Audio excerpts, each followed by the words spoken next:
The Eastern Cape government says the damage caused by recent deadly floods is estimated at over 5 billion rand. National government has allocated over 500 million rand to help rebuild infrastructure and provide relief for thousands of people who are now displaced. Eastern Cape Cooperative Governance MEC Zolile Williams joins us this evening to reflect on some of what came out of your media briefing today. MEC, good evening to you. Thanks for your time. Can I start the conversation with this, you could call it a statement, but the full scale of the Eastern Cape disaster management crisis was laid bare last month when the people of OR Tambo and the Amatole region were hit completely unaware. What lessons would you say can be drawn from this disaster from a government and disaster management point of view? Thank you very much, Toli, and good evening to you and to the viewers. Well, Toli, there are big lessons to be learned out of the disaster that has befell us in the past month. Well, that we need more agility in terms of our response mechanisms, wherein on a technical level, you need boats to be nearer to all the disaster centers in all our districts. For now, where you will find boats located is more in East London, where we have an agreement for rental of boats during disasters. Now, this disaster has shown us that you may need boats in all the disaster centers, and we've already communicated with the service providers to try and say, well, you need mechanisms to ensure that boats are available in all the disaster centers of the province. Secondly, just on that point, Bao, just on that point, I apologize yes, for cutting in. That is such an important point you have made, that boats and I would dare say human beings who are trained in this kind of work to be on hand and nearby in almost every corner of the Eastern Cape.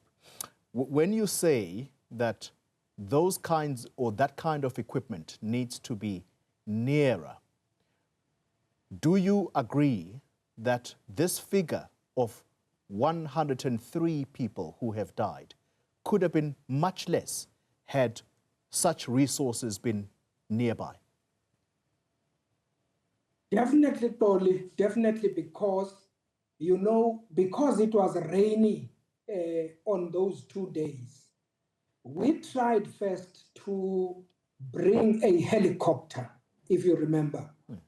But the helicopter could not fly, and we then resorted to boats because when people reported to us, there were people hanging on trees.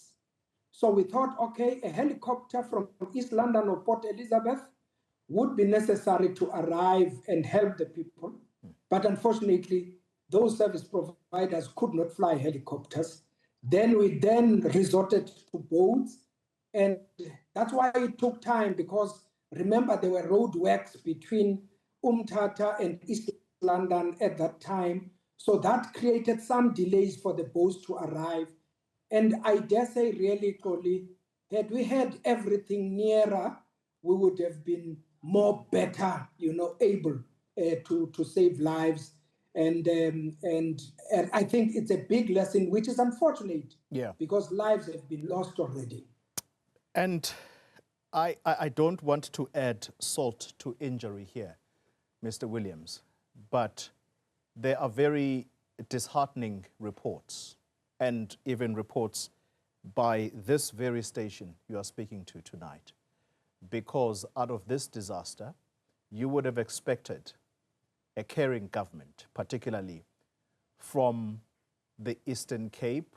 You are nearer to the people. You have been there. You saw with your own eyes how deeply affected they were. But reports say that next to none of the officials, people like yourself, attended funerals of the families who lost upwards of 2, 3, 4 family members. Those families were left to fend for themselves. Can you really say you're a caring government?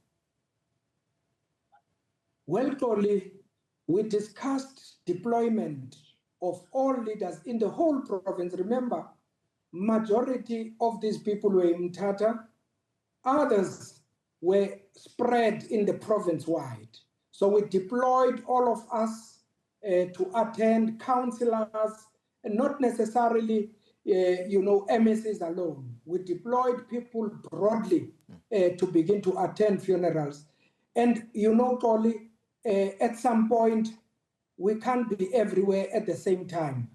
But with the deployment that was presented to us, people attended, leadership attended those funerals, even in other areas outside Mthatha.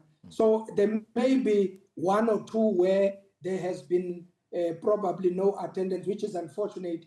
But I think caring would not only be leveled against only attending those funerals, whilst it's necessary, but we've been with those communities as much as we could. Yeah. You've seen us on the ground. You've seen us giving support. You've seen the preparations we've made. So unfortunately, we couldn't be in every of those funerals, because at the same time, there were many people buried at the same time, Koli. Yeah. So we can be distributed so far, even the leadership itself.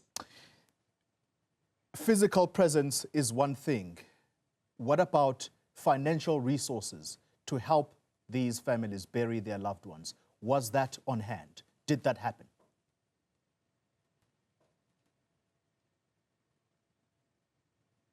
Well, Toli, there's a lot of support that we've provided. For instance, the Department of Education has been providing in all the families funding for each child that has passed on. Funding was provided totaling close to 5,000. Department of Social Development was on hand 4,600 per person who has passed on in each of the families. We've provided services linking with AVBOP to provide burial services to those communities. We've also provided food and food supplies to those communities. And we've tried our best only to try and make this difficult situation at least comfortable, but not to the extent of full, happiness, because the people are distraught because of this tragedy. Yeah. Let's conclude the conversation on this score, Mr. Williams. Your 2025-2026 budget, this is your Department of Cooperative Governance and Traditional Affairs. My understanding, you'll correct my figures if I'm wrong, 1.165 billion has been allocated to your budget. How much of that have you put aside for disaster management, given where we have just come from?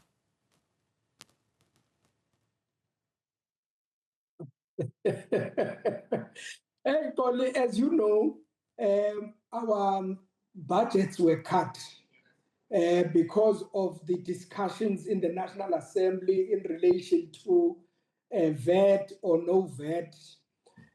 So we've had a budget cut, same as other departments, as Cogta. But remember, Koli, on disaster management services, we've set aside funding to purchase vehicles that are going to add value towards our response mechanisms, technical vehicles that will help us to unlock snow during snow seasons. And we've also ensured that meal packs for the communities are purchased in bulk, because we would want to respond on time as government and not be, overcome by NGOs when it's our responsibility to respond. Yeah. So the there's a lot of funding that we've put aside to ensure response mechanisms. Yeah. We've purchased stoves to respond in each and every disaster center. So we're trying to make ourselves better, but the financial situation is quite problematic, as you would understand. All right. I'm going to end the conversation on this score because these are figures that I'm reading from a party that is in opposition in the Eastern Cape. And you'll tell me if they are wrong. The Democratic Alliance says you, as I've mentioned the figure, you have 1.165 billion that's been allocated to you for this financial year. Out of that, you have put aside 11 million for provincial disaster management. Can you really say that you are planning for the future, given that you are a disaster-prone province? Look, Oli, that is only the budget for those things that we think we need. And we have made our presentations to provincial treasury, such that we are getting, during the adjustment period, we're getting more funding for all the issues that we wanted in the budget. But because of the strained financial situation, we couldn't be allocated all we wanted. Now, there's a challenge, Oli, in respect of fire vehicles. I know the opposition has interacted with me on fire engines, which are a function of municipalities. But if you look at that particular function, there's underfunding from municipalities province-wide, which makes communities vulnerable in respect of that. All right. But also, as I'm saying, we're trying our best, Koli, to say incrementally, based on the resources we have to ensure that we build this capacity. And I have indicated in the past that we want also technology, and part of the adjustment budget is to focus on technology, which is going to assist us to respond quickly and more agile in any oncoming disaster. And we're persuading Treasury to look into those things. The last part is that we've agreed that all departments in our province must put aside 2% of their budgets so that we can be able to respond to any disaster on our own before any national intervention. So that has started already and is beginning to bear fruits. Mr. Williams, thank you very much for your time. I apologize for rushing you there. Hopefully we can have more conversations of this nature going into the future.